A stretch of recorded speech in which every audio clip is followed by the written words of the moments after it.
ቢያንስ ኃጢአት እንደሰራ ሰው እንሁን እንጂ ተው። ኧረ ትንሽ እንሸማቀቅ፣ ትንሽ አንገታችን ንድፋ። ተው እንኩራራ በኃጢአታችን፣ አዝነን ንስሐ እንግባ። ተው እግዚአብሔር ፊቱን እንዲመልስልን እንዲያዝንልን። በዚህ ሱባኤ ማልቀስ ካለብን እናታችን መጠየቅ ካለብን ስለ ኃጢአታችን ነው። እንዲምረን ልጅሽ በምህረት አይን እንዲመለከተን፣ ይቺን ቤተክርስቲያን እንዲያያት እንዲፈውሳት፣ ይቺን ሀገር በእግሯ እንዲያቆማት፣ ካለችበት እሳት እንዲያወጣት። ከምንም ነገር በላይ እናቴ ሆይ እኔም ካለሁበት ጉድጓይ እንድታወጭ፣ ልጅሽን ካለማሰብ ልጅሽን ካለማየት እሱን ወደ ማየት እሱን ወደ ማሰብ፣ ለዓለም ለኃጢአት ለራሴ ለሰዎች ሳይሆን ለልጅሽ ለጌታችን ለመድኃኒታችን ለኢየሱስ ክርስቶስ እንድኖር አድርጊ። ከሱ ተለይቼ ተጣልኮኛለሁ፣ ተሰብሬያለሁ፣ ኃጢአት ሰርቻለሁ፣ አቅም አጥቻለሁ ለብዙ ነገር። እናቴ ሆይ ከምንም ነገር በላይ ልጅሽን በንስሐ ይቅርታ ጠይቄ ስጋና ደሙን መቀበል አቅጦኛል። ለሱ አብቂኝ እናቴ ሆይ። ሌላውን እንደምታደርጊልኝ አምንብሻለሁ። አያቅትሽም፣ አንቺ ሁሉን ቻይ ነሽ። እኔን ግን የልጅሽ ልጅ አድርጊኝ፣ የልጅሽ ልጅ አድርጊኝ ብለን ለምናት ይገባል። አሁን የለበስነውን ልብስ ተመኝተነው እናውቃለን፣ ስናገኘው ቀሎብን እንጂ እርግጠኝነት ብዙዎቻችን የጸለይንበትን ህይወት ነው የምንኖረው፣ ሌላ ስለምንፈልግ እንጂ ፍላጎታችን ምኞታችን ስለማይበቃ የምኞታችን መቃብር የሚደረስበት አይደል። ሰጠን፣ አሁንም እንለምነዋለን፣ ሰጠን እንለምነዋለን። የገሌን አይነት እንለዋለን። እግዚአብሔር እንደ ጎረቤት ልጅ የሚያወዳደር ይመስል ለአንዱ ሰጥቶ ለአንዱ እምቢ ይል ይመስል ፍትሐዊ ለምን አትሆንም ብለን እናማራለን። ዛሬ ሶሻል ሚዲያ ላይ የምናየውን ነገር እያየን ብዙዎቻችን ራሳችንን ታመናል፣ ራሳችንን ወቅሰናል፣ ራሳችንን ጠልተናል። አይተነዋል። ብዙዎች በማይሆን ነገር እኮ ዝነኛ ሆነው እናቱን ሲያኮራ ለአባቱ የሆነ ነገር ሲገዛ አሳይተውናል። እነሱም አያፍሩም፣ እነሱም አይራሩም ለሌላ ሰው የማንን ልብ እንደሚሰብር ስለማይገባቸው። አዎ ለእናትህ እኮ ጥሩ ነገር አድርግላት፣ ግን ለምን ለሰው ታሳያል? ስራ አጥቶ ቤት ውስጥ የእናቱን ሽሮ እየበላ ያለው ወጣት ምን ይሰማዋል ብላ አታስብም ወይ? እዚህ ውስጥም ካላችሁ ይህን የምትሰሙ ሰዎች ካላችሁ ኮንተንት ክሬተሮች ካላችሁ ስሙ። ይሄን ማንም ሰው ሀዘኑን አያሳይህ፣ ማንም ሰው ስብራቱን አያሳይህ፣ ማንም ሰው ሲያለቅስ ቪዲዮ ቀርጾ አይልክ አይፖስቱ። ማንም ሰው የሚያስጠላውን የቆሸሸውን ልብስ ፎቶ ተነስቶ ማንም ሰው ፖስት አያደርገውም። እመኑኝ። ዛሬ አብረን እንዋል ብለው በጣም ጥሩ ውሎ የሚያሳያችሁ ሰዎች እመኑኝ ወይ በአመት አንዴ ወይ በወር አንዴ የሚውሉት ውሎ። ስለዚህ እመኑኝ። ሱባኤ ለምን እንግባ ካላችሁኝ ስለ ኃጢአታችን ቀጣይ ዓመት ይህንን ህይወት እንዳንደግሞ እግዚአብሔር ሆይ በዚህ ኪሴ አታሻግረኝ ሳይሆን በዚህ ልቤ አታሻግረኝ፣ በዚህ ሰውነት አታሻግረኝ ይህንን ዓመት ሳይሆን በዚህ ነፍሴ አታሻግረኝ ብላችሁ እግዚአብሔር ለምኑት። ከመቤታችን በላይ ለእግዚአብሔር ማንም ቅርብ የለም። ከልጇ በላይ ለማንም አትቀርብም። እሱ ከለመናችሁ እናታችሁ መለመን ያለብን ስጋና ደም። ከእሷ በላይ የሚቀርብልን ማን አለ? ወጣትነትን እየተጠቀምክ ስራ እየሰራህበት ይመስልሃል፣ ግን በጉብዝና ወራት እኮ ፈጣሪን አስብ ነበር የተባልከው። ራስህን አልነበረም። ዝነኛ ለመሆን ተሯሯጥ የሚል እግዚአብሔር አልነበር። ቶሎ ቶሎ ፈምሰህ ቶሎ ቶሎ ብር ሰርተህ እናትህ አባትህ ቤት ገዝተህ መኪና ገዝተህ ነው። አሁን የትክክለኛ ህይወት መለኪያው መስመር ይሄ ሆኗል። ድሮ ተመርቀ ነበር። አሁን እንዴትም ብለህ ተጃጅለ ፈምሰህ ነው። በዚህ መንገድ ውስጥ ራሳችን እንዴት እንደምናጣ ቢገባችሁ ወጣቶች፣ በዚህ መንገድ ውስጥ እንዴት ያለውን ውድ እግዚአብሔር እንደምናጣ ቢገባችሁ። ጊዜው ከረፈደ ይገባናል አንድ ቀን። አሁን አልረፈደም፣ ግን ይረፍዳል። ምንም ማድረግ የማንችልበት ጊዜ ላይ እንደርሳለን። መቼም መውጣት ከማንችልበት ኃጢአት ውስጥ አንድ ቀን እንዘፈቃለን ሳናውቀው። ምክንያቱም ከኃጢአት ይልቅ ከሴጣን ይልቅ ልማድህን ፍራ ስለተባለ ልምዳችን ነው ሊያስፈራን የሚገባ። አናለቅስም። ግፋ ሰማዕታትን እያሰቡ ማልቀስ ያስፈልጋል፣ መጸለይ ያስፈልጋል። ከገባን ይችን ቤተክርስቲያን ከፍ እንዲያደርግልን እንዲጠብቅልን ነው ማልቀስ ያለብን። በዚህ ሱባኤ መለመን ያለብን ሀገራችንን ሰላም እንዲያደርግልን፣ ይችን ቤተክርስቲያን እንዲጠብቅልን። ከምንም ነገር በላይ የከበረው ትልቁ ሀዘን የጌታችን የመድኃኒታችን ኢየሱስ ክርስቶስን መከራ እያሰቡ ማዘን። እኛ ታውቃላችሁ በአመት አንድ ሳምንት ነው የጌታን መከራ የምናስበው። እሱ ሕማማት ላይ ትዝ የሚለን እሱ ነው። እንደው ተሳስተን ፊልሙንም ካየን ነው የምናዝነው። በልምድ ነው የምናሳልፈው። የሕማማት መዝሙሮች እየሰማን እያለቀስን አንድ ሳምንት ነው የምንታመመው። ሌላ ጊዜ መች ትዝ ብሎን ያውቃል? ስነ ስቅለቱን አይተን አልቅሰን መች እናውቃለን? እግዚአብሔር እኮ በአመት አንድ ሳምንት እንድናስበው ወይ አርብን ብቻ እንድናስባት አይደለም የሞተልን።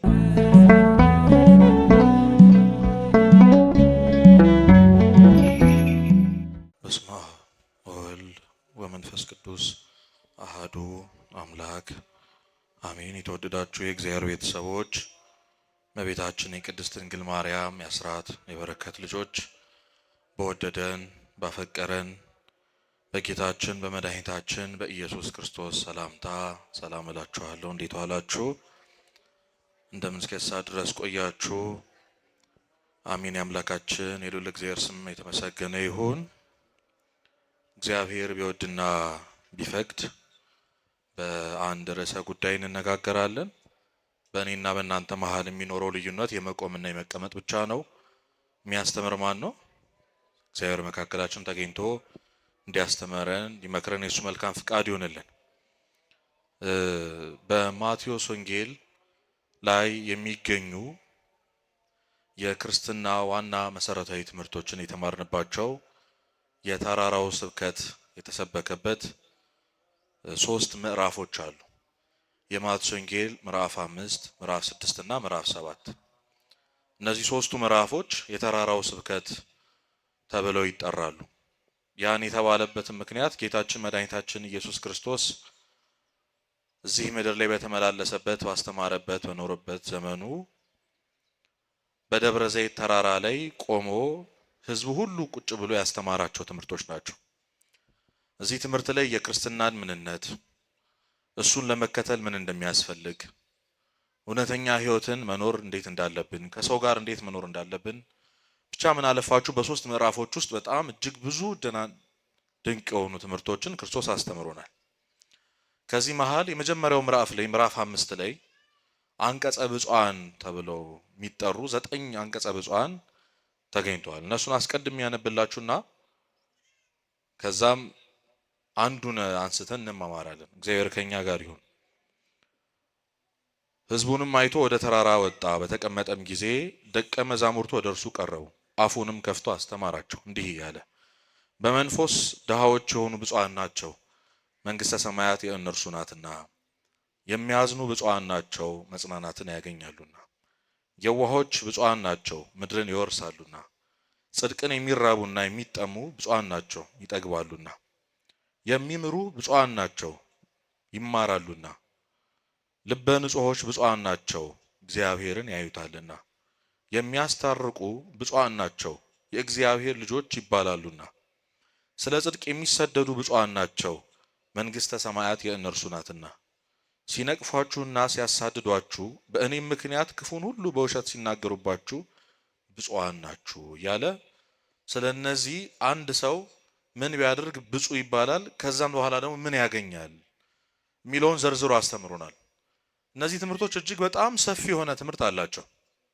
ሁሉንም 9ኙንም አንስተን ብንማማር በጣም መልካም ነበር፣ ግን ጊዜና ሁኔታ ስለሚገድበን አንዱን በተለይ ደግሞ ከፊታችን እየመጣ ያለውን ጾም ብዙዎቻችን ሱባኤ የምንገባበትን እግዚአብሔርን እናቱን እመቤታችን ቅድስት ድንግል ማርያምን የምንለምንበት በሕይወታችን በጣም ብዙ እንዲስተካከል የምንፈልጋቸውን ነገሮች ለማስተካከል እግዚአብሔር የምንለምንበት ጊዜ እየቀረበ ነው። አንዱ ከመለመኛ ወይም ደግሞ እግዚአብሔርን ከሚያራራው እናቱንም ከሚያራራው እኛም ያንን መስዋዕት አድርገን ልንቀርበው ከምንችለው ነገር አንዱ ሐዘን ነው ወይም እንባ ነው። ታውቃላችሁ እግዚአብሔርን ያባባዋል የተባለው ያራራዋል የተባለው እንባ ነው። እናቱን እመቤታችንን የሚያራራት እንባ ነው። ሰው ቅዱሳኑን ራሱ እግዚአብሔርን በለቅሶ በሐዘን ሆኖ ሲጠይቅ ይመለስለታል፣ ይራራለታል። ግን ምን አይነት ጥያቄ ምንድነው መለመን ያለብን? አሁን ከነገርኳችሁ ላይ በመንፈስ ድሆች የሆኑ ብፁዓን ናቸው መንግሥተ ሰማያት የእነርሱ ናትና ካለ በኋላ ሁለተኛው አንቀጽ የሚያዝኑ ብፁዓን ናቸው ይጽናናሉና ይላል። እስኪ የሚያዝኑ በሉ። ብፁዓን ናቸው ይጽናናሉና። ምን የሚሉ ሰዎች? የሚያዝኑ። በዚህ ርዕሰ ጉዳይ በጣም አጠር ያለች ደቂቃ እንነጋገራለን። እግዚአብሔር መካከላችን ተገኝቶ እንዲመክረን እንዲያስተምረን የእሱ መልካም ፍቃድ ይሆንልን። የሚያዝኑ ብፁዓን ናቸው ይጽናናሉና አለ። ብፁዓን ማለት ንዑዳን፣ ክቡራን፣ የተከበሩ፣ የተመሰገኑ ማለት ነው። ደግ ያደረጉ ጥሩ የሰሩ ማለት ነው። ግን ብፁዓን ከማለቱ በፊት የሚያዝኑ አለ። የሚያዝን ሰው ብፁዕ ነው፣ ኋላ ይጽናናልና። ዛሬ የሚያዝኑ ሰዎች ደግሞ ሌላ ጊዜ ይጽናናሉና አለ። በጣም ብዙ ቦታ በወንጌል ስታዩ ክርስቶስ አታልቅስ፣ አታልቅሺ፣ አትዘን፣ አትዘኝ ብሎ ያስተማረበት ብዙ ቦታ ታገኛላችሁ። ብዙ ሰዎች እንዲህ ብሎ ሲያጽናና ታገኛላችሁ። ሉቃስ ወንጌል ምዕራፍ 7 ላይ አንዲት መበለት ወጣት ልጇን ሞቶባት ናይን ከሚባል ከተማ ላይ ልትወጣ ስትል ክርስቶስ አገኛት፣ አይቶም አዘነላት፣ አታልቅሺም አላት። አይቶ ምን አለላት? አዘነላት። ለሁላችንም አይቶ ይዘንልን። አይቶም አዘነላት፣ ከዛ አታልቅሺ አላት ይላል። እንግዲህ እናት ናት። አስቡ፣ ባል የላትም ይቺ ሴት። አንድ ልጇን ለዛውም ወጣት ልጇን ነው ያጣችው። ግን አገኘና አታልቅሺ አላት። ኋላ እንደሚፈውስላት እኮ ያውቃል። ቀርቦም ቃሬዛውን ነካ፣ የተሸከሙትም ቆሙ። አንተ ጎበዝ እልሃለሁ ተነሳ ብሎ የሞተውን ወጣት አስነስቶ ለእናቱ ማሳልፎ ሰጣት ይላል። ስለዚህ እንደሚያስነሳላት እያወቀ እንባዋን እንደሚያብስላት እያወቀ ክርስቶስ አስቀድሞ ግን አታልቅሺ አላት። እንዴት አለማልቀስ ይቻላል? ለአንዲት እናት አንድ ልጇን ማጣት እኮ ቀላል አይደለም። ግን እሱ አስቀድሞ አታልቅሺ አላት። እና አባቶቻችን ሲናገሩ የክርስቶስ አትዘን ማለት የክርስቶስ አታልቅሺ ማለት ልክ እንደ ሰው አይደለም። ሰው አንድ ሰሞን ቢያጽናናን ነገ ይበተናል። ብዙዎቻችን እኮ ሐዘን ቤታችን ገብቶ ያውቃል። ብዙ ሰው ከቦን ያውቃል። ግን 15 ቀን 20 ቀን 30 ቀን በኋላ ብቻችን እንቀራለን። ምንም ቢያጽናኑን ያጣነውን ነገር መልሶ አይሰጡንም። አይዞ በርታ ይሉናል እንጂ ይመጣል አይሉንም፣ አሳልፈው አይሰጡንም። የተፈጠረውን ችግር የጎደለብንን ጉድለት ሰው አይሞላልን። ምናልባት ሊያጽናናን ከጎን ሊቆም ይችላል። ይሄም ትልቅ መልካም ነገር ነው። ክርስቶስ ግን አይዞ ሲልህ ልክ እንደዛ አይደለም። እግዚአብሔር አታልቅስ ሲልህ እንባህን የሚያብስበት መሐረብ በእጁ ይዞ ነው። ምን እንደሚያደርግልህ አውቆ ነው፣ አቅሙን አውቆ ነው። ስለዚህ ማመን ያስፈልጋል። ያቺ ሴት አስቀድማ እንድታምነው ፈልጎ አታልቅሽ ያላት። ለምንድን ነው አታልቅሽ ያላት? እሱን ማመን ማለት እንዲሆን የነገርነውን ነገር እንዲያደርግልን የፈለግነውን ነገር ሳያደርግልን በፊት እንደሚያደርገው አውቀን መታመን ማለት ስለሆነ ነው። እምነት ማለት ትርጉሙ ያ ስለሆነ ወደ ርዕሳችን ስንመለስ አሁን እንዳልኳችሁ ብዙ ሰዎች እንዳያዝኑ እግዚአብሔር ከልክሏቸዋል፣ አታልቅሱ ብሏቸዋል። ታዲያ በዚህ ትምህርት ውስጥ የሚያዝኑ ብፁዓን ናቸው ይጽናናሉና ያለው ስለ የትኛው ሐዘን ነው? ለዛ ነው አባቶች ይህንን ወንጌል ሲተረጉሙ የሚገባ ሐዘንና የማይገባ ሐዘን አለ ይላሉ። ምንና ምን አልኳችሁ? የሚገባ ሐዘንና የማይገባ ሐዘን አለ። ሐዘን ሁለት አይነት ነው። የመጀመሪያው የሚገባ ሐዘን ነው። ሁለተኛው የማይገባ ሐዘን። አስቀድመን ስለማይገባው ሐዘን እናወራ። ክርስቶስ አታልቅስ ሊልህ የሚችለው አትዘን ሊልህ የሚችለው ስለ የትኛው ሐዘን ነው? ካዘንክ ብፁዕ ልትሆንበት የምትችለው በቀጣይ ደግሞ ልትጽናናበት የምትችለው ሐዘን ሴቱ ነው። ይህንን ማወቅ ያስፈልጋል። አትዘኑ ሲባል ኬርለስ ሆናችሁ ኑሩ ማለት አይደለም። ምንም ነገር አይጉዳችሁ ሳታለቅሱ ኑሩ ማለት አይደለም።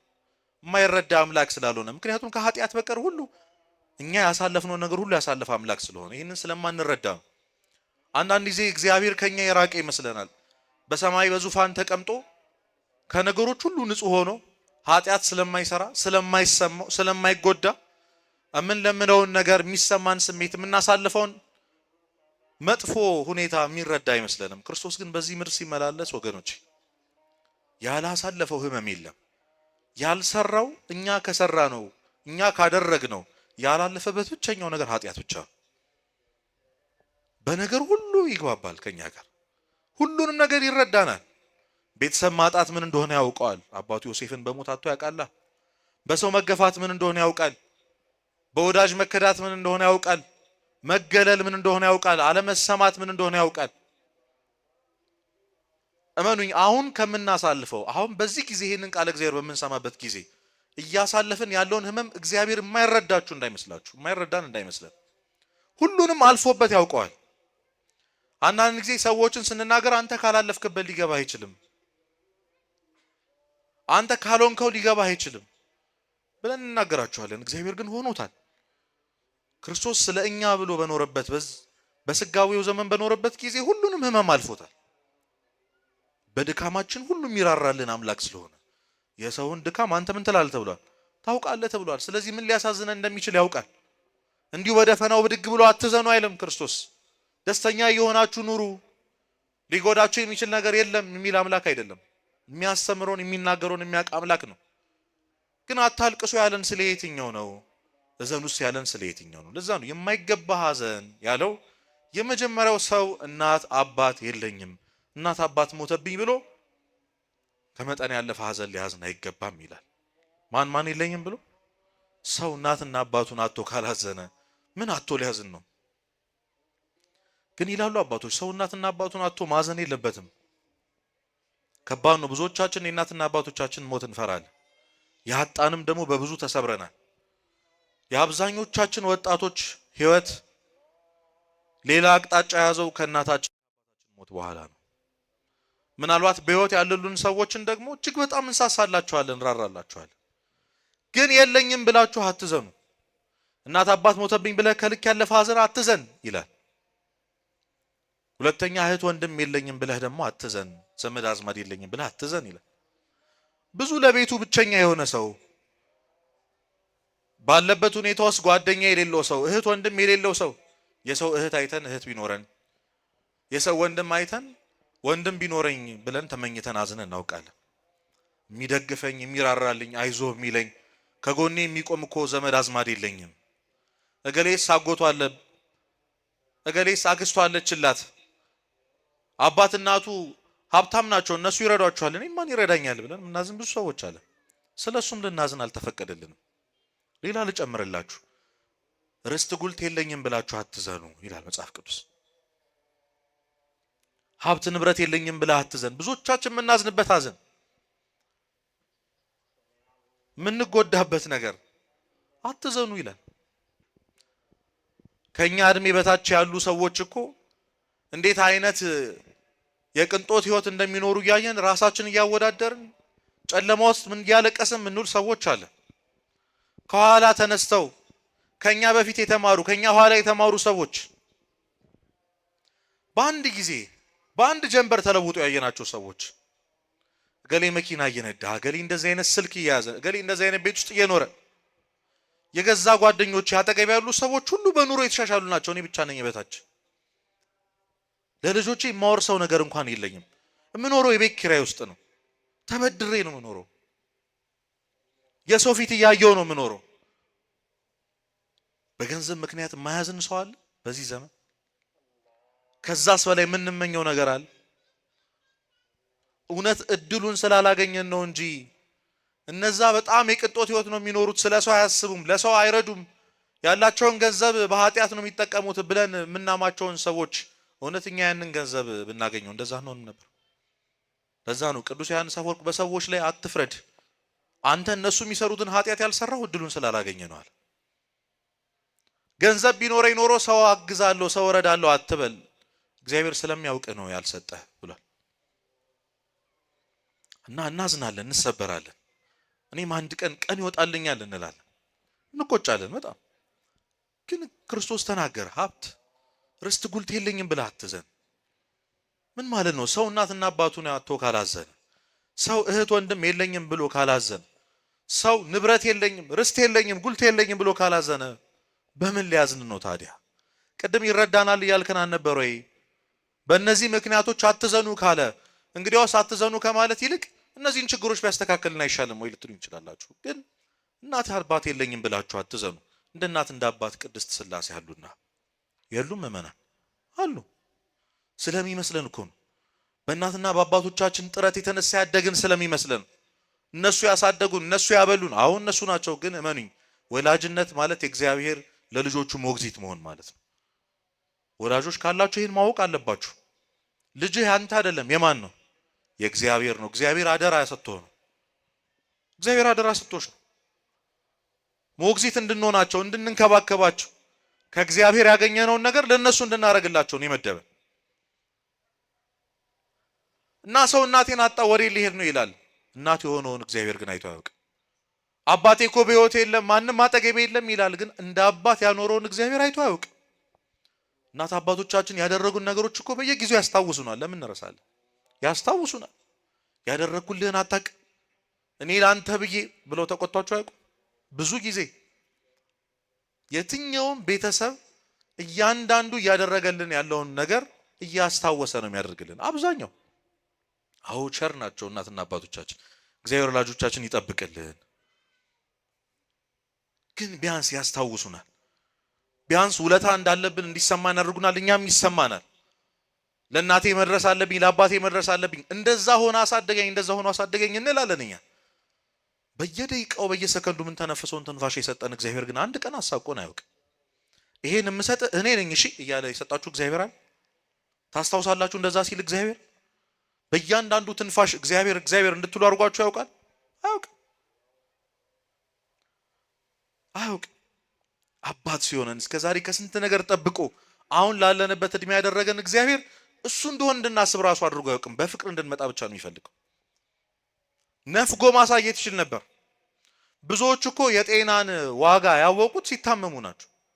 ብዙዎች የገንዘብን ዋጋ ያወቁት ገንዘብ ሲያጡ ነው። ብዙዎቻችን የሰው ዋጋ ያወቅ ነው፣ የቤተሰቦቻችን ዋጋ ያወቅ ነው ስናጣቸው። እግዚአብሔር የሰጠንን ነገር ከምንም ስለማንቆጥር፣ ስለማናስተውሰው፣ ስለማናመሰግነው፣ ጭራሽ ከሰጠን በላይ እንዲሰጠን የምንፈልገውን ነገር ብቻ እንዲያሟላልን እግዚአብሔርን ስለምንፈልገው፣ ግን እሱ አባትም እናትም ሆኖ አኖሮናል ቢገባን። ስለዚህ ሰው እናትና አባት የለኝም እናትና አባቴ ሞተብኝ ብሎ ማዘን አይችልም። የሰው ማን ስላለው እግዚአብሔር አለው። እግዚአብሔር አለኝ ማለት አለባችሁ። እግዚአብሔር አለኝ ማለት አለባችሁ። ሁለተኛው እህትና ወንድም የለኝም ዘመድ አዝማድ ጓደኛ የለኝም ብላችሁ አትዘኑ። በጣም ብዙዎቻችን በብቸኝነት ስሜት እንሰቃያለን። ለብቻ መሆንና ብቸኛ መሆን ይለያያል አይለያይም? ይለያያል። በጣም ብዙ ሰው እኮ በሰው ተከቦ ብቸኝነት ይሰማዋል። በሰው መከበብ አይደለም፣ ሰዎች አጠገባችን ስላሉ አይደለም የምናወራው፣ የውስጣችን የምንነግረው ሳይደክመው ሳይሰለቸው እየፈረደብን እንደሆነ አይነት ስሜት ሳይሰማን እንዳይሰማን እያደረገ የሚንከባከበው ሰው ብዙ ሰው እንፈልጋለን፣ ጓደኛ እንፈልጋለን። አብዛኞቻችን ግን የለንም። እኔ ብቻዬን ነኝ፣ እኔ ማንም የለኝም፣ ማለቅስበት ትከሻ የሚሰጠኝ ሰው የለም ብሎ ማያዝን የማይሰበር ሰው የለም። ብዙዎቻችን ህመማችን ለቅሷችን አይተው ዝም ብለውናል። ደህና ነህ ሆይ ለመባል ብለን ብዙ ነገር ራሳችን ላይ አድርገናል ተብለን ግን አናውቅ። እውነተኛ ጥያቄ የውስጥ ጥያቄ እንኳን ተጠይቀን አናውቅ። እንዴት ነህ ሲሉን እግዚአብሔር ይመስገን ካሉን በኋላ ጥያቄው አይቀጥልም። እውነት ግን ደህና ነህ ተብለን አናውቅ፣ እኛም ብለን አናውቅ። ውስጥ ግን ደህና ነው? እያሳለፍክ ያለው ከባድ ጊዜ ካለ አብሬ ልሸከም የሚል ጓደኛ አናገኝ ብዙዎቻችን። ያንን የሚያስብ ሰው ያዝናል፣ ይሰበራል። ብቻዬን ነኝ ብሎ የሚያስብ ሰው ከሁሉ ነገር ይገለላል። ይህንን ያሳለፈው ሰው በደንብ ያውቀዋል። በጣም ከባድ ስለሆነ ብዙ ሌሊቶችን ብዙ ጨለማዎችን ለብቻችን አሳልፈናል። ብዙ ከባባድ ቀናቶች ምንም እንዳልተፈጠሩ አልቅሰን ፊታችንን ታጥበን ምን ነበር እንዴት ዋልክ ሲባል ጥሩ ውሎ ነው ብለን ቤታችን ገብተን ተይተን እናውቃል። ያላ ሰው ያለ ዘመድ ያለ ጓደኛ ያለፍናቸው ጊዜያቶች በጣም ብዙ ናቸው። ግን የሰበሩን በውስጣችን አምቀ ነው ያሳለፍነው ብዙ ህመም አለ። አንዳንድ ጊዜ ደግሞ እንደተገፋን ሰው እንደማይረዳን ብዙ ሰዎች እንደማይወዱን አጠገባችን መሆን እንደማይፈልጉ የሚሰማን ስሜትም አለ። የገዛ ቤተሰቦቻችን የሚጠሉን፣ የገዛ ወንድም እህቶቻችን ሊያስጠጉን የማይፈልጉ ጸባያቸው ነው ማንነታቸው ነው እንዳንል ሌላ ሰው የሚንከባከቡበት መንገድ ጥሩ ነው። ይጠሉናል እንዳንል ደግሞ ቅርባችን ናቸው። ግራ የተጋባንባቸው ይሄ ሰው ከኔ ምንድን ነው የሚፈልገው? የምር አጠገቤ መሆን ይፈልጋል ብለን ግራ የተጋባንባቸው በጣም ብዙ ሰዎች አሉ። በዚህ የተሰበረ በጣም ብዙ ሰው አለ። ስለዚህም ግን ልታዝኑ አይገባም አለ ክርስቶስ። ታዲያ በምን እንዘን? አሁ ልታዝኑ አይገባም። እህት ወንድም የለኝም ዘመድ አዝማድ የለኝም ብላችሁ አትዘኑ። እንደ እህት እንደ ወንድም ቅዱሳን መላእክት ቅዱሳን ሰማዕታት ከእናንተ ጋር አሉና የሉም? አሉ። ብዙዎቻችን እኮ የምንወደው ቅዱስ አለ። ብዙ ሰው የቅዱስ ሚካኤል ወዳጅ ነው። ብዙ ሰው የቅዱስ ገብርኤል ወዳጅ ነው። ብዙ ሰው የእናታችን ቅድስት አርሴማ ወዳጅ ነው። በጣም ብዙ ሰው የእናታችን እመቤታችን ቅድስት ማርያም ወዳጅ ነው። ወዳጅ እናረጋቸዋለን፣ ግን እንዳሉን አይሰማንም። እነሱም እንደሚሰማቸው ታውቃላችሁ። እኛ እኮ ብቻችን ሆነን አናውቅም። የሆነን ይመስለናል እንጂ ሆነን አናውቅም። ዘውትር የሚጠብቀን ጠባቂ መልአክ እንዳለ እንኳን ተሰምቶን አያውቅም እኮ። አውርታችሁ ታውቃላችሁ? ጠባቂ መልአካችሁ አናግራችሁ ታውቃላችሁ? አጠገባችሁ እንዳለ ተሰምቶቸው ያውቃል? አያውቅም።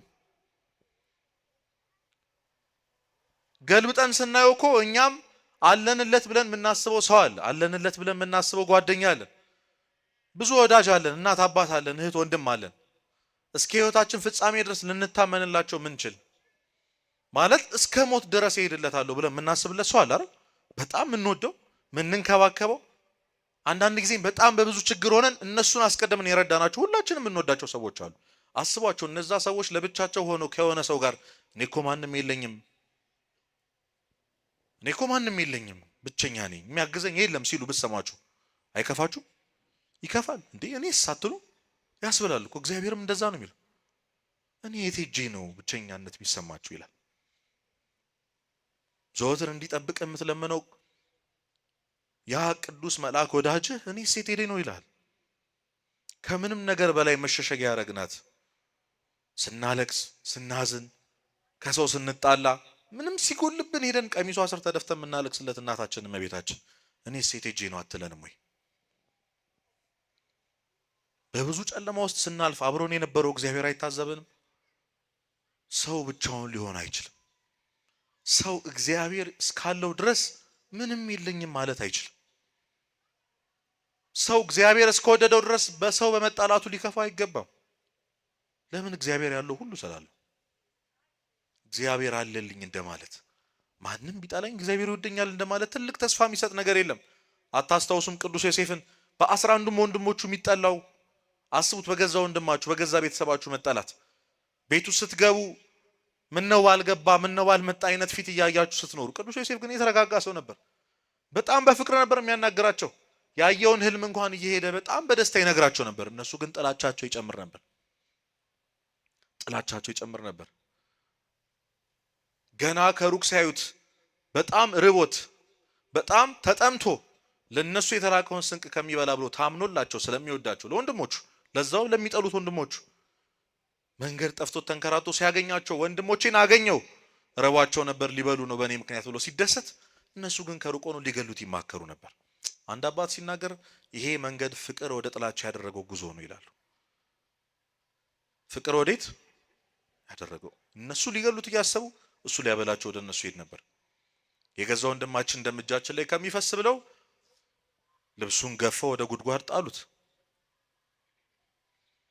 አስቡት፣ እንደዛ የራበው ስለነሱ ብሎ ያልበላው ዮሴፍ ጉድጓድ ውስጥ ተኝቶ በጨለማ ውስጥ፣ እነሱ ግን አርደው እየተሳሳቁ ይበሉ ነበር። ያንን ድምጻቸውን ይሰማ ነበር። ዮሴፍን ታሪክ እንግዲህ አልጨርስላችሁም፣ ታውቁታላችሁ። መጨረሻ ላይ እነሱን የመበቀል አቅም እንኳን አግኝቶ ስለ ናፍቆታቸው ተሸሽጎ ሲያለቅስ ታዩታላችሁ። ናፍቀውት እንደዚህ ያደረጉት ወንድሞቹ ይህን ሁሉ ጥንካሬ ያገኘው ለምን ይመስላችኋል? መጽሐፍ ቅዱስ አስቀድሞ መጀመሪያው ምዕራፍ ላይ ምን ብሎ እንደሚናገር ታውቃላችሁ? አባቱ ያዕቆብም እስራኤልም ልጁን ዮሴፍን ከልጆች ሁሉ አብልጦ ይወደው ነበር። ከማን አብልጦ? ምን ይለው ነበር? እየሰማችሁኝ ነው? አብልጦ ይወደው ነበረ። ስለዚህ አባቱ ይወደዋል። ያዕቆብ ከልጆቹ ሁሉ አብልጦ ይወደዋል። ለሌሎቹ ከሚያደርገው ነገር የተለየ በላይ ለዮሴፍ ያደርግለታል። ለዮሴፍ ግድ የሚሰጠው የወንድሞቹ ፍቅር አይደለም፣ የአባቱ ፍቅር ነው። አባቱ ስለሚወደው ወንድሞቹ ቢጠሉት ምንም አይመስለውም። ማንም ቢጠላን ማን ይወደናል? እግዚአብሔር ይወደናል። ሺህ ጊዜ ብንበድለው ሺህ ጊዜ የሚምረን አምላክ፣ ትተነው ሄደን በስሜት ያስቀየምነው የተናገርነው አይ አንተ አትወደኝም እኔማ የእንጀራ ልጅ ነኝ ብለን ያማረነውን አምላክ ስሜታችን ረገብ ሲል ጌታ ያረ አንተ ማን አለኝ ብለን ስንመጣ አባሮን ያውቃል? አያውቅም። ዛሬ እዚህ ቤተክርስቲያን ስገቡ ደጅ ላይ ምንም እንዳላረገ ሰው አይንን በጨዋጥ በመጣ አይደል ብሏቸዋል? አላለም። ሰው እኮ ቢምር ከሁለት ጊዜ አያልፍ። በሶስተኛው በአራተኛው ወይ በሰባተኛው እንደው ታግሶ ቢምረን እንኳን በየደቂቃው ያስታውሰናል የሰራነው ስህተት። ላስታውስህ እንዲህ ቅርብ ይሄ እኮ ነው ያደረግከውን የረሳሁልህ እንዳይመስልህ የሚል ሰው ነው ያለው። ታውቃላችሁ። እግዚአብሔር ግን ታማኝ ነው። ለዚህ አንድ ጊዜ ፍቅሩ እየሞቀ ፍቅሩ ለሚቀዘቅዘው የሰው ልጅ ብለን የሚወደንን ዘወትር አይኑን ከኛ ላይ የማያነሳውን እግዚአብሔር ረስተን እንጨነቃለን፣ እናዝናለን፣ ሰው የለኝም እንላለን። ከሰው በላይ ግን እግዚአብሔር አለልን። ከሰው በላይ ቅዱሳን መላእክት አሉልን። ከሰው በላይ ስጦታ አድርጎ የሰጠን እመቤታችን አለችልን። እነሱን አይንሳን እግዚአብሔር፣ እነሱን ከፊታችን ዞር አያርግብን። ቅዱሳን ባይኖሩ እንዴት እንሆን ነበር? ቅድስት አርሴማ ባትኖር እንዴት እንሆን ነበር? ቢገባን እንዴት አብረውን እንዳሉ ቢጠብቁን እንዴት የታመኑ እንደሆኑ ቢገባችሁ፣ አንድ ጊዜ እግዚአብሔር ከስንት አደጋ እነዚህ ቅዱሳን እንደጠበቁን ብታውቁ፣ አንድ ጊዜም ቢሆን የብቸኝነት ስሜት አይሰማችሁም ነበር። ስለዚህ ሰው እህት ወንድም የለኝም እያለ ሊያዝን አይገባም። እንደ እህት እንደወድም ቅዱሳት መላእክት አሉልንና ራሱ እግዚአብሔር አለልን እንደ ጓደኛ። የመጨረሻው ሰው ርስት ጉልት የለኝም ብሎ ሊያዝን አይገባም። ሰው ሀብት ንብረት የለኝም ብሎ ሊያዝን አይገባም። እንደ ሀብት እንደ ርስት እንደ ጉልት እግዚአብሔር የሰጠን መንግስተ ሰማያት አለችልን። ስለማይገባን እኮ ነው አሁን ያለን ነገር የሚያልፍ አይመስለንም። ብዙዎቻችን እኮ አሁን እየኖርን ያለነውን ህይወት አሁን በእጃችን የያዝነውን ስልክ ልጅ እያለን እኮ ተመኝተን እናውቃለን። አሁን የለበስነውን ልብስ ተመኝተን እናውቃለን፣ ስናገኘው ቀሎብን እንጂ። በእርግጠኝነት ብዙዎቻችን የጸለይንበትን ህይወት ነው የምንኖረው ሌላ ስለምንፈልግ እንጂ ፍላጎታችን ምኞታችን ስለማይበቃ የምኞታችን መቃብር የሚደረስበት አይደለም። ሰጠን አሁንም እንለምነዋለን፣ ሰጠን እንለምነዋለን፣ የገሌን አይነት እንለዋለን። እግዚአብሔር እንደ ጎረቤት ልጅ የሚያወዳደር ይመስል ለአንዱ ሰጥቶ ለአንዱ እምቢ ይል ይመስል ፍትሃዊ ለምን አትሆንም ብለን እናማራለን። ዛሬ ሶሻል ሚዲያ ላይ የምናየውን ነገር እያየን ብዙዎቻችን ራሳችን ታመናል፣ ራሳችንን ወቅሰናል፣ ራሳችንን ጠልተናል። አይተነዋል። ብዙዎች በማይሆን ነገር እኮ ዝነኛ ሆነው እናቱን ሲያኮራ ለአባቱ የሆነ ነገር ሲገዛ አሳይተውናል። እነሱም አያፍሩም፣ እነሱም አይራሩም ለሌላ ሰው። የማንን ልብ እንደሚሰብር ስለማይገባቸው። አዎ ለእናትህ እኮ ጥሩ ነገር አድርግላት፣ ግን ለምን ለሰው ታሳያለህ?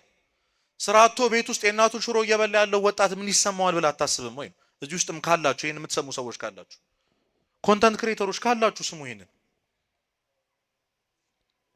ማንም ሰው ሀዘኑን አያሳይህም። ማንም ሰው ስብራቱን አያሳይህም። ማንም ሰው ሲያለቅስ ቪዲዮ ቀርጾ አይልክልህም፣ አይፖስቶም። ማንም ሰው የሚያስጠላውን የቆሸሸውን ልብስ ፎቶ ተነስቶ ማንም ሰው ፖስት አያደርገውም። እመኑ።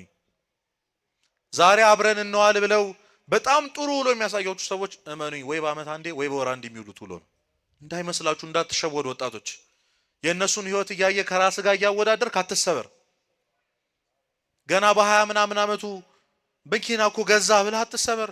እግዚአብሔር ላንተ ቀን አለው። ምናልባትም አያስፈልግ ይሆናል እሱ ቆርቆሮ፣ ምናልባት መጥፊያም ሊሆን ይችላል። እግዚአብሔር ከምንም ነገር በላይ ማንም በልቦ አስቧት የማያውቅ ማንም በአይኑ አይቶት ጆሮ አይሰማውን ቦታ ያዘጋጅቶልሃል። ሄደ ለዘላለም ደስተኛ የምትሆንበት ማንም ስለፈለገ የማይገባባት ዋጋ የምታስከፍል የደም ዋጋ የምታስከፍል ቤት አዘጋጅቶልሃል። እግዚአብሔር አዘጋጅቶልሻል። ስለምን በሚጠፋው ምስጥ በሚበላው አፈር በሚበላው ንብረት ብላችሁ ራሳችሁን ትጎዳላችሁ? ራሳችሁን ከእግዚአብሔር ስለምን ታረቃላችሁ? ይሄ ነገር ካልተገዛልኝ ብለህ እናት አባትህን ለምን ታስጨንቃለህ? ለምን ራሳችሁን ታጠፋላችሁ? እንደዚህ ሆኖ ከመኖርማ መሞት ነው ብለህ ለምን ራስን ትገላለህ? ቢሆን እግዚአብሔር ያደርግልሃል፣ ቀን አለው፣ አንተም ጠብቅ። ባይሆን ደግሞ አትጓጉለት ለዚህ ዓለም ንብረት። ምክንያቱም እኮ ተናግሯል፣ ሰው ዓለምን ሁሉ ቢያተርፍ ነፍሱን ግን ቢያጎድል ምን ይጠቅመዋል? አይደል? ዓለምን ሁሉ ቢያተርፍ ማለት ምን ማለት ነው? ዓለምን ሁሉ ያተረፈ ንጉስ እኮ ጻፈልን ንጉስ ሰለሞን። ደስታን ፈተንኩት አለ። ደስታ በሚገኝበት በሁሉ ቦታ ዞረ። ያልገዛው ያላደረገው ነገር የለም። ኃጢአት ሳይቀር ደስተኛ ሊያደርጉ የሚችሉ ነገሮችን አደረገ ንጉስ ሰለሞን። አስቡት፣ ንጉስ ነው። እመኑኝ፣ አሁን ምንም ደረጃ ላይ ለመድረስ ብንመኝ ንጉስ ሰለሞን የነበረበት ደረጃ ላይ አንደርስም። እንደርሳለን? ምንም ብትጣጣር ንጉስ አንሆንም። ብንሆን እንኳን ንጉስ ሰለሞን የነበረውን ሀብት ንብረት አይኖርንም። ኖሮ እንደው የሱ አይነት ንብረት በቃ አሳካ ነው ብንል የሱ አይነት ጥበብና እውቀት አይኖረንም። ግን እሱም እንዳሉ ታውቃላችሁ፣ ሁሉ ከንቱ የከንቱ ከንቱ ነፋስ እንደመከተል ነው አለ። ምን እንደመከተል? ነፋስ እንደመከተል ነው። አንድ ጓደኛዬ ሲከፋኝም ደስ ይለኝም መጽሐፈ መክብብን አነባለሁ አለ። ምን ነው ስለው ሁሉ ከንቱ እንደሆነ ስለሚነግረኝ። የዚህ ዓለም ደስታ ከንቱ ነው፣ የዚህ ዓለም ሀዘንም ከንቱ ነው። ከንቱ ነው። ብዙዎቻችን የምንመኘው ህይወት አለ ወደፊት፣ ምናልባት ግን ማንኖርበት። የምንመኘው ነገ አለ፣ ግን ምናልባት ማንገኝበት። በትንሽ በትንታ ለምን ሞተው ትንሽ ነገር ለሚገለን ትንሽ ነገር ከመንገድ ለሚያስቀረን ነገር እግዚአብሔር እናጣበታለን። ሀብት ንብረት ፍለጋ፣ ገንዘብ ፍለጋ እግዚአብሔርን ያልተው የለም። ብዙ ሰው እኮ ንስሐ ገባ ሲባል የማይገባው ስራውን ላለመተው ነው። ስራው ውስጥ ኃጢአት ስላለ ምን እበላለሁ፣ ምን እጠጣለሁ፣ እንጀራዬ ነው፣ እሺ ምን ላርግ ይላል። እንጀራ እኮ እግዚአብሔር ነው። ስለሰራህ ስለለፋህ አይደለም የምትኖረው። ጎበዝ ስለሆንክ አይደለም አሁን እየበላህ እየጠጣህ ቤት ኪራይ እየከፈልክ ልጆችህን እያሳደግክ የምትኖሪው ጎበዝ ስለሆንሽ እንዳይመስልሽ፣ እግዚአብሔር ቸር ስለሆነ። ስለዚህ ከኃጢአት ውስጥ አልወጣም ምክንያቱም እንጀራዬ ነው የሚል ሰው አለ። የዘላለም እንጀራ የሆነውን ክርስቶስ ትተህ አንዴ በልተህ ኋላ ለሚርብህ እንጀራ ብለህ እግዚአብሔርን ትተዋለህ። ያን ጊዜ ትሰበራለህ። እመኑኝ፣ ዓለም አታላይ ናት በጣም አሳዳ እድሜያችን ጨርሳ የምንፈልገውን ነገር ከሰጠችን በኋላ ትተውናለች፣ ትከዳናለች። ምንም ቃል እንደሌለው አሉ የተባሉ ብዙ ሰዎች እኮ ወድቀዋል። ብዙ ሰዎች ሄዳችሁ የንስሐ አባቶቻችሁን አማክሩ፣ ሄዳችሁ ካህናትን ጠይቁ፣ ሄዳችሁ ሳይኮሎጂስቶችን ሄዳችሁ ቴራፒስቶችን ሄዳችሁ ጠይቁ። በብዙ ሚሊዮን የሚቆጠር መኪና እየነዳ መጥቶ ሰላም የለኝም ብሎ ነው የሚያማክሯቸው። እየሰማችሁ ነው? እኛ ያለንን ሰላም እኮ እነሱ የላቸው። አንተ ያለህን እንቅልፍ እነሱ የላቸውም። ከንቱ ስለሆነ ምንም ስለማይጠቅም ስለዚህ ሀብት ንብረት የለኝም ብለህ አትዘን። ተስፋ አድርጋት ያቺን መንግስተ ሰማያት፣ መራብ የሌለባትን ማዘን የሌለባት ያን ራሱን ኢየሱስ ክርስቶስን ተስፋ አድርገው። መንግስተ ሰማያት በመካከላችሁ ናት ተብሏል እኮ። እሱም ራሱ ጌታችን መድኃኒታችን ኢየሱስ ክርስቶስ ነው። እሱ እንድናገኝ እግዚአብሔር ይርዳን። ስለዚህ አትዘን። በዚህ በእናት አባት ሞት አትዘኑ። እህት ወንድም በማጣት ጓደኛ በማጣት አትዘኑ። ከምንም ነገር በላይ ምንም የለኝም ብላችሁ አትዘኑ። እግዚአብሔር ማንም በነፃ ሊያገኛት የማይችላትን መንግስተ ሰማያት ሄዶ አዘጋጅቶልናል። እንወርሳታለን እሷን። ኑ እናንተ የአባቴ ብሩካን፣ ይህች ዓለም ያላታለለቻችሁ ጊዜያዊ የሚጠፋው እንደ እንፋሎት ታይቶ የሚጠፋት ይህች ዓለም ያላታለለቻችሁ እናንተ ብፁዓን ኑ እንባላለን። ያንን ቃል ለመስማት እግዚአብሔር ያግዘን። ለዛሽ ቀን ያብቀን አምላካችን። ታዲያ የሚገባው ሀዘን ምንድን ነው? የማይገባው ሀዘን ይሄ ከሆነ የሚገባው ሀዘን ምንድን ነው? እንዳልኳችሁ ከፊት ለፊታችን ፍልሰት አለች። ልንጸልይ ነው፣ ልናዝን ነው፣ ልናለቅስባት ነው። ሄደን ብዙ ያሰብነው ያቀድነው ነገር አለ። አመታችንን ብዙዎቻችን የምናስተካክለው በዚህ ጾም ነው። በዚህ ጾም ብዙ ሰው ወደ ገዳም የሚሄድበት ሰላሙን የሚያገኝበት ከምንም ነገር በላይ ይሄንን ለምኜ ቀጣይ አመት ኪዳነ ምሕረት እንድትሰጠኝ የምትፈልገው ይሄንን ነው የሚል ሰው አለ። ግን እውነት እናታችን ኪዳነ ምሕረት እንድንጠይቃት እንኳን የምትፈልገው ምንድን ነው? እንድናዝንለት የምትፈልገው ነገር ምንድን ነው? ሰው ስጠኝ ከሆነ ልመናችን ተው። እሱን ሀብት ንብረት ከነበረ ምኘናችሁ እሱንም ተውት። ይሄ ልናዝንበት ልንጸልይበት የሚገባው ነገራችን አይደለም። ጨምርላችኋለሁ ብሏል ክርስቶስ፣ እሰጣችኋለሁ ብሏል ክርስቶስ። ግን ምን ካረጋችሁ? አስቀድማችሁ ጽድቅና መንግስቱ ምን በሉ ፈልጉ። ሌላው ምን ይላችኋል? ይጨመርላችኋል። ሰው ጽድቅና መንግስቱን ከፈለገ ካገኘ ሀብት ንብረት ትንሽ ነገር ስለሆነ የማይረባ ነገር ስለሆነ ለእግዚአብሔር አቅቶት እንዳይመስላችሁ፣ ሰስቶ እንዳይመስላችሁ፣ እኛን ስላልወደደ እንዳይመስላችሁ ከዛሽ ከመንግስተ ሰማያት መንገድ ስለሚያወጣን ራርቶልን እንጂ ሰው በሀብት በንብረት በሰው ተከቦ ስለኖረ ብቻ መንግስተ ሰማያትን ስለማይወርስ ራሱ ኢየሱስ ክርስቶስን ስለማያገኝ ነው። ከከለከለንም ስለማይበጀን ነው። አባታችን ነው፣ ያስብልናል፣ መልካም ነው። ስለዚህ ምንድነው ስለምንድነው ማልቀስ ያለብን እኛ? ቅዱስ ሐዘን የተባለው ደስታ ኋላ ስለሚያመጣው ዛሬ የሚያዝኑ ብፁዓን ናቸው ምን ይላሉና? ከኔ ጋር ናችሁ? ምን ይላሉና? ይጽናናሉና። ካዘንን በኋላ ኋላ የምንጽናናበት ሐዘን ምንድነው? የመጀመሪያው የራስን ኃጢአት እያሰቡ ማዘን ነው ይላሉ አባቶች። የማንን ኃጢአት? ምእመናን ለመጨረሻ ጊዜ ስለ ኃጢአታችን ያለቀስነው መቼ ነው? መቼ ነው? እግዚአብሔርን ስለበደል ነው።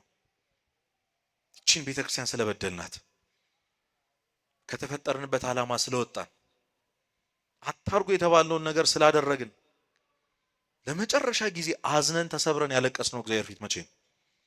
ከዓይናችን እንባ ስለ ኃጢአታችን ብሎ የወጣው መቼ ነው? ስንት ጊዜ ሆነ ንስሐ ከገባን? ስንት ጊዜ ሆናል ካለቀስን? ምንም እንዳልመሰለው ሰው እኮ ነው የምንኖረው። ምንም እንዳላረገ ሰው ጠዋት ወተን ማታ እንገባለን። ሰላም አውለኝ እንላለን። በዚህ ውሎ ውስጥ ግን ኃጢአት እንዳልሰራ አድርገኝ አንልም።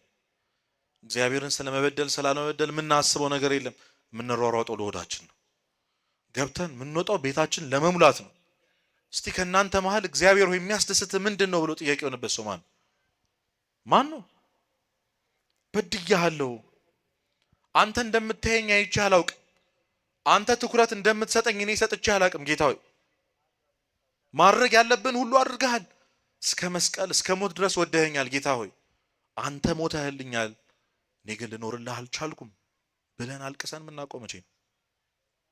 ምንም እኮ አይመስለንም። አንደነግጥም እኮ እኛ አንደነግጥም። እግዚአብሔርን ይቅርታ ከጠየቁ ስንት ጊዜ ሆነኝ አንልም። እናታችን እኮ አንድ ቀን ፊቷን ብጥልብን፣ ባላችን ወይ ሚስታችን ወይ ጓደኞቻችን አንድ ቀን ፊታቸውን ቢጥሉ እንጨነቃለን። ምን አርጌው ነው እንላለን። አረ ምን በድዬ ነው እንላለን። ቴክስት እናደርግላችኋለን ወይ ቤታቸው እንሄዳለን። ቤት ውስጥ ከሆነን ሄደን እግራቸው ስር እንወድቃለን። የበደልኩ ነገር ካለ እባክህ ፊትን አትጣልብኝ እንላለን። ያሳስበናል። ከነሱ ጋር ያለን ግንኙነት ላለማጣት እማንወጣው ተራራ እማንወርደው ቁልቁለት የለም። ከሰው ጋር ያለን ነገር ለመቀጠል ብለን ማን ፈለቅ ነው ድንጋይ የለም። እግዚአብሔርስ ክርስቶስ ሳያሳዝነን ማያዝን ነው የሚመስላችሁ? እውነት እኛ ስለበደል ነው፣ እኛ ኃጢአት ስለሰራን፣ እኛ ከሱ መንገድ ስለወጣን እግዚአብሔር ብዙ ልጆች አሉ፣ አንድ ኢዩኤል ከሄደ 1000 ኢዩኤል ይመጣል አይነት ሐሳብ ነው ያላችሁ ምዕመናን? ይመስላችኋል? ቅድም የነገርኳችሁ የሉቃስ ወንጌል ምዕራፍ 7 ላይ ያለችው ያቺ መበለት አንድ ልጇን እንዳጣች እንዳዘነችው ክርስቶስ አንተን ሲያጣ ከዚህ ሁሉ ቢሊየን ክርስቲያኖች አንድ በግ አንድ ሰው አንድ ልጅ እንዳለው እንደሞተበት ሰው ያዝናል እግዚአብሔር። ከዚህ ሁሉ ሚሊዮን ኦርቶዶክስ አንዱ ኃጢአት ሰራ ብላ ቤተክርስቲያን አታዝንም ካላችሁ የመጀመሪያም የመጨረሻ ልጇን እንዳጣች አድርጋ ታዝናለች። ስላንተ ብላ ስላንቺ ብላ አይምሰላችሁ። 99ን ትቶ እኮ ነው እዚህ የመጣው። 99 ሁሉ አለኝ አንዱ ምን ያደርግልኛል አላለም። ያቺን በግ ፍለጋ ያልሄደበት የለም ክርስቶስ የለም። ያልወጣው ዳገት የለም። በብዙ ፈልጎ እስኪያገኘን ድረስ ክርስቶስ የጠፋበትን በግ የሚፈልገው እስኪ ደክመው አይደለም። ምን እስከሚለው ነው? 10 ዓመትም ይፍጅ 30 ዓመትም 40 60 ዓመትም ይፍጅ እስኪያገኘ ድረስ ክርስቶስ ይፈልጋል። የልባችንን በር እስክንከፍትለት ስንት ዘመን እንደቆየ አታውቁ። ለዚህ ክርስቶስ ግን አይናችንን ማንሳት ከበደን። እኛ ማለት በቀን አንዴ ኃጢአታችንን አስበን ማዘን አንችልም። እኛ አይጸጽተንም አንደነግጥ። ያንን በየጊዜው የምንሰራውን ኃጢአት መጀመሪያ ስንጀምረው ደንግጠን ነበር። ወይኔ እግዚአብሔርን አስቀየምኩ፣ ወይ ከእግዚአብሔር ቤት ወጣው፣ ወይ ከመንገዱ ፈቀቅ አልኩኝ እኮ ብለን አዝነናል። ስንደጋግመው አሁን ምንም እንዳልተፈጠረ እንደ ምግብ እንደ መጠጥ በልቶ እንደተነሳ ሰው ኃጢአት ሰርተን ዞር እንላለን። ምናልባት አሁን ይሄ ቃል እግዚአብሔር ሲናገር ልባችን ተነክቶ ይሆናል። ከትንሽ ደቂቃ በኋላ ግን የለም። ጉዳያችን አይደለም እግዚአብሔር ለኛ። አብዛኞቻችን እግዚአብሔር ፓርታይም ህይወታችን በትርፍ ጊዜ ምን ታረጋለህ ሲባል ዋና ዋኛለሁ፣ ሳይክል ነዳለሁ፣ ስናናለሁ፣ ከዛ ቤተክርስቲያን ተሳልሜ እመጣለሁ ነው አይደል? ጉዳያችን አይደለም። እንብላ እንጂ ኪሳችን ይሙላ እንጂ ስራችን የተስተካከለ እንጂ እዚህ ቤት ድርሻ አንልም። የሆነ ነገር አይጉደልብን እንጂ የለንም እዚህ። እግዚአብሔር ለጥቅማችን የምንፈልገው አብዛኞቻችን። ስለዚህ እመኔ ማልቀስ ካለብህ ማልቀስ ያለብህ ስለ ኃጢአት ነው። ስለሚያሳዝን ኃጢአት የሞት ስለሆነች የነፍስ ሞት ስለሆነች ከእግዚአብሔር መለየት ስለሆነ ስላልገባችሁ ነው። ስለማይገባን እኮ ነው። ስጋችን እኮ የሆነ ነገር ቢሆንብን ኖሮ እንዲህ አንሆንም ነበር። ጠዋት ተነስተሽ ግንባርሽ ላይ ፊትሽ ላይ ማዲያት ወጥቶ ትንሽ ጠቋቁረህ ራስን ብታገኘው በቃ ታብዳለህ። ምንም ማንሆነው ነገር አለ። ምንም ማንቀባባው ነገር አለ ፊታችን። ነፍሳችንን ብናያት እንዴት ልንሆን? አረ እየከሳው ነው መብላት አለብኝ ይላል የከሳው ሰው። አረ እየወፈርኩ ነው መብላት መቀነስ አለብኝ፣ የተመጣጠነ ምግብ መብላት አለብኝ፣ አረ ፊቴ እየተበላሸ ነው ትላለች። ነፍሳችሁን ብታዩት እንዴት ልትሆኑ? የክርስቶስን ስጋና ደም ተርባ የቀጨጨችውን ነፍስህን ብታያት እንዴት ልትሆን? ከቃል እግዚአብሔር ጥማት የተነሳ የገረጣችውን ነፍስህን ምን ልታረጋት ነው? እንደው አንዳንድ ጊዜ ነፍሳችን እግዚአብሔር አውጥቶ ቢያሳየን ብዬ እመኛለሁ። ብናያት እንደነግጥ ነበር። ለነፍስ ምግቧ ጾም ነበር። ጾመን እንኳን አናውቅም በትክክልኛ።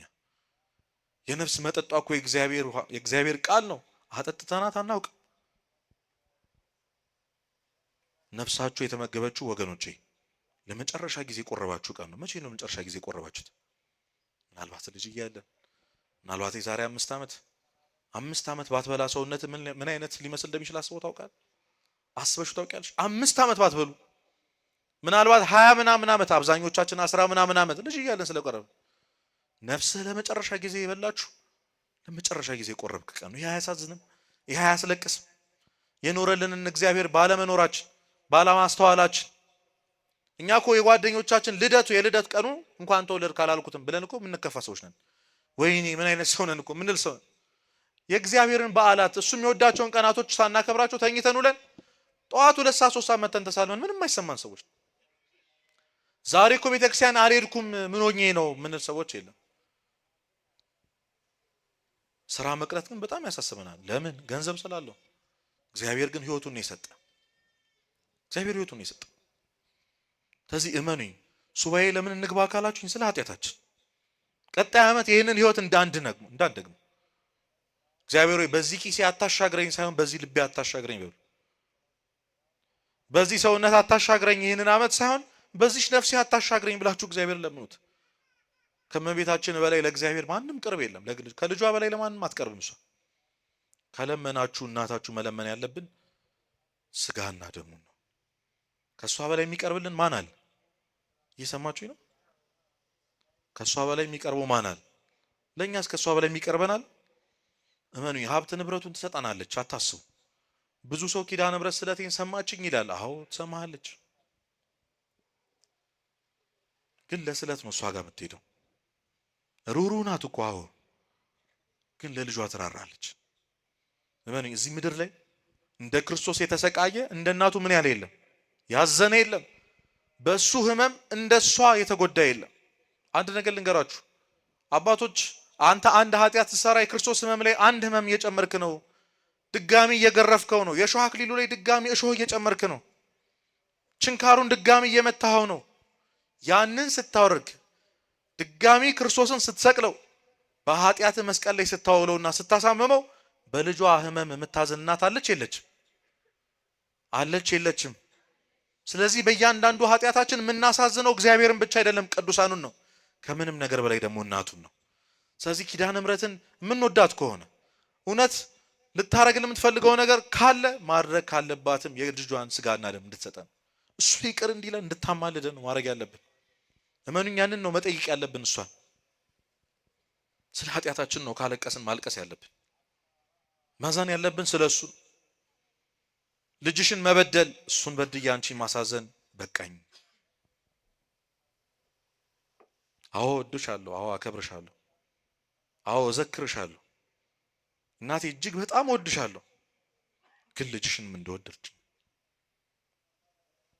እሱ የሚወደውን አይነት ህይወት እንድኖር እርጅኝ ማለት ያስፈልጋል። እስከ መቼ ነው እንደዚህ የምንኖረው? መቼ ነው ንስሐ የምንገባው? መቼ ነው የምንቀበለው? ሰው እንዴት ዳን ተብሎ ይለመናል? ሰው እንዴት እሳት አይብላ እባክህ ተብሎ ይለመናል? ቢገባችሁ ስለኛ ስንቴ እንደለመነችው ቢገባችሁ፣ ስንቴ እንዳማለለች፣ ስንቴ እንዳስታረቀችን። እሱ ምልጃዋን ግን ጠይቀን አናውቅም እኛ። ሁሉም እናታችንን ለጥቅሙ ነው የሚፈልጋት። እናት ስለሆነች ስለማትጨከን ትሰጠናለች። እሱን የለመደ ሰው ለንብረቱ ይመላለሳል። የኛ ገንዘብ ምን ያደርግላታል? እሱ የኛ አበባ ምን ያደርግላታል? ልጇ ምን ብሎ ጠይቆናል? ልጄ ሆይ ልብህን ስጠኝ። ምንህን ስጠኝ?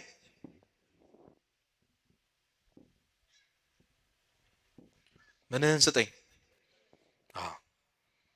ልብህን ስጠኝ። አበባ ይዘህልኝ አትምጣ። እሱ አይደለም እግዚአብሔር የሚፈልገው። የሚቃጠለውን መስዋዕት እግዚአብሔር ምን አይልም አይወድም ተብሎ የሚወዶስ የተሰበረ ልብ ነው። ልብ ተሰብሯል? ልብሽ ተሰብሯል? ስለዚህ ካዘንም ከተመኘንም አስቀድማችሁ ጽድቅና መንግስቱ እሹ ተብለናል። ሌላው ይጨመርላችኋል ተብለናል። የሚጨመረውን ነገር ትተን የሚያስፈልገን ነገር እንጠይቀው እግዚአብሔርን። እንጠቀመው ይህንን ሱባኤ ለትክክለኛው ጸሎት፣ ለትክክለኛው ለቅሶ፣ ለትክክለኛው ሀዘን እንጠቀመው። እዚህ ምድር ላይ ማግኘት ከምንችለው በላይ ትልቁ ነገር እንደው ማግኘት ካለብን ማግኘት ያለብን ትልቁ ነገር የጌታችን ስጋና ደም ነው። እሱን የተቀበለ ያውቀዋል። ሰላሙን የጌታችን ስጋና ደም የተቀበለ ሰው ያውቀዋል። የክርስቶስን ስጋና ደም እየተቀበለ ሰው ያለ ሰው ነው በህይወት እየኖረ ያለው ሰው። ይመስለናል እንጂ አብዛኞቻችን ሞተናል፣ ኃጢአት አጥቅቆናል። እንፈልጋለን እኮ መውጣት ግን አቅቶናል። እኛ ግን የሚመስለን ስስተካከል ንስሐ ገባለሁ ነው፣ አቅም ሳገኝ ነው ምቆርበው ነው። ግን እመኑኝ ለንስሐም ለቅዱስ ቁርባንም አቅም ለማግኘት ራሱን ንስሐና ቁርባኑን መቀበል ያለብን። ንስሐ ካልገባን አንስተካከልም፣ ካልቆረብን ሰው አንሆንም። ስጋዬን የሚበላ ደሜን የሚጠጣ የዘላለም ህይወት አለው ማለት ነው። በሌላው ግን የለውም ማለት ነው ሲተረጎም። ስጋውና ደሙን ከመስጠት በላይ ምኑን ይስጠን? እናንተ እናቶቻችሁን 1000 ጊዜ ብትወዷቸው ቢይኝ ትሏታላችሁ? እዚህ ሰፈር ይባላል ተበሏታላችሁ ወይ? አንላትም። ጌታ እኮ ስጋውን ሰጥቷል፣ ደሙን እንድትበላው እንድትጠጣው። ምን ያርግ ከዚህ በላይ? ሰው ስጋውና ደሙን ከመስጠት በላይ እንዴት ሊወደኝ ይችላል? ማንም እንደ እግዚአብሔር ሊወደን አይችልም። ማንም እንደ እግዚአብሔር ሊያየን አይችልም። ራሳችን ለራሳችን እንኳን ጥሩ ሰዎች እኮ አይደለንም። ያስታውቃል። ይመስልሃል፣ ራስህን የምትወደው ይመስላል፣ ራስህን የምትንከባከብ ይመስልሻል። ሰው ቢያውቅ ማድረግ ያለበት ለነፍሱ ነበረ። ለነፍሳችን የምንጠቅም ሰዎች አይደለንም። ለጊዜያዊ ነገር የምንሯሯጥ ሰዎች ነን። አንወደውም ራሳችን መስሎን ይሆናል እንጂ ራሳችንን እየጠቀምን ለራሳችን እየኖርን ይመስለናል እንጂ ሰው ለራሱ ሲኖር እየተቀበለ ነው የሚኖረው። ንስሐ እየገባ ነው የሚኖረው። እግዚአብሔርን እያስደሰተ ነው የሚኖረው። ወጣትነትን እየተጠቀምክ ስራ እየሰራህበት ይመስልሃል። ግን በጉብዝና ወራት እኮ ፈጣሪን አስብ ነበር የተባልከው። ራስህን አልነበረም። ዝነኛ ለመሆን ተሯሯጥ የሚል እግዚአብሔር አልነበረም። ቶሎ ቶሎ ፈምሰህ ቶሎ ቶሎ ብር ሰርተህ እናት አባትህ ቤት ገዝተህ መኪና ገዝተህ ነው። አሁን የትክክለኛ ህይወት መለኪያው መስመር ይሄ ሆኗል። ድሮ ተመርቀ ነበር። አሁን እንዴትም ብለህ ተጃጅለህ ፈምሰህ ነው። በዚህ መንገድ ውስጥ ራሳችን እንዴት እንደምናጣ ቢገባችሁ ወጣቶች፣ በዚህ መንገድ ውስጥ እንዴት ያለውን ውድ እግዚአብሔር እንደምናጣ ቢገባችሁ። ጊዜው ከረፈደ ይገባናል አንድ ቀን። አሁን አልረፈደም፣ ግን ይረፍዳል። ምንም ማድረግ የማንችልበት ጊዜ ላይ እንደርሰናል። መቼም መውጣት ከማንችልበት ኃጢአት ውስጥ አንድ ቀን እንዘፈቃለን ሳናውቀው። ምክንያቱም ከኃጢአት ይልቅ ከሰይጣን ይልቅ ልማድህን ፍራ ስለተባለ ልምዳችን ነው ሊያስፈራን የሚገባ። ብዙ ልናዝንባቸው የሚገቡ ነገሮች አሉ። ከሰት አንጻር ግን ዝም ብዬ ነግሬያችሁ ልለፍ። ሁለተኛው ስለ ባልንጀራው ኃጢአት ማሰብ ነው፣ ማዘን ነው። ከጸለያችሁ ለጓደኞቻችሁ ጸልዩ። ለዛ ነው ቅዱስ ዮሐንስ አፈወርቅ አንተ ለጓደኛ ስትጸልይ፣ ለወዳጅ ስትጸልይ እሱ ያንተን ጸሎት ይሰማሃል ተብሏል። ታስታውሱም አንድ አባት አንድ መነኩሴ በገዳም እጅግ በጣም እግዚአብሔር የሚጠላውን ኃጢአት ይሰራ ነበር። በኃጢአቱ በጣም ተስፋ ቆርጦ ራሱን ለማጥፋት ከገዳሙ ለመውጣት ተመኝ። አንድ ቀን እግዚአብሔር ስለራራለት እሱን መመለስ ስለፈለገ መልአኩን ወደ አንድ ጓደኛው ይልከዋል። ኃጢአት ወደማይሰራው ወደ ጻድቁ ይልከዋል። የእግዚአብሔር መልአክ በዛ ጻድቅ መነኩሴ ፊት ተገልጦ ወንድምህ እንዲህ አይነት ኃጢአት በገዳም እየሰራ ነው፣ ስለዚህ አድነው ይለዋል። ይሄን የሚለው ለማን ነው? ኃጢአት ለማይሰራው ለጻድቁ። እና ተጨነቀ ይህ አባት። እንዴት አድርጌ ልንገረው? ይሳቀቅብኛል፣ ይደነግጥብኛል። እኛ እኮ ጓደኞቻችን የገዛ ወዳጆቻችን ለማዋረድ እኮ እንዴት እንደምንሯሯጥ አንተ ባለፈው እንዲህ ስታደርግ አላየሁም እንላለን። እቺን አይቼብሃለሁ፣ እሺ ተጠንቀቅ፣ እንዲህ ነው የምንለው። መች እንራራላችኋለን? በድካማቸው መች እንደግፋቸዋል? ክብ ሰርተን አንዱ ላይ ሙድ ይያዛል፣ ወደ አንዱ እንሄዳለን፣ አንዱ ላይ ሙድ ይያዛል። እንዲያርገህ እንዲወድከህ መሳቅ መሳሳቅ ነው። መች እንራራላችኋለን? በድካማቸው የደከመውን በፍቅር አንሱት ነበር የተባል ነው፣ አግዙት ነበር የተባል ነው።